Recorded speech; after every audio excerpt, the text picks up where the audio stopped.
If we continue with this theme of Agni and tissue metabolism, we're now going to focus in on specifically the Meta Dhatu Agni, which means the fat tissue metabolism.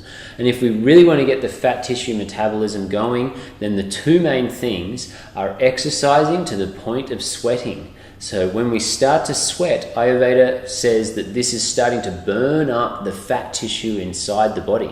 This is proven within modern science as well. When we're sweating and exercising, we often chew into fats for fuel, especially if we're doing that in the morning after we've been fasting overnight. Then getting a little bit of a sweat going then means you're going to be using your fats for fuel system there. So that's a great one for weight loss. Exercising in the morning before you're eating something, awesome.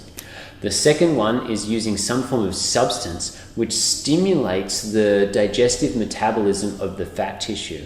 And I'm going to try and keep it fairly balanced and even here, meaning I'm not going to introduce herbs that really stimulate it in an intense way that could damage people out there, especially because I know a lot of people will approach weight loss diets that don't necessarily need it, especially don't need substances that stimulate weight loss metabolism when they could aggravate their other doshas inside the body. So the substance I'm choosing here is green tea. Green tea is great for stimulating fat metabolism inside the body, small amounts of it, couple of times a day, more as a regular consistent use can really help to stimulate fat metabolism tissue.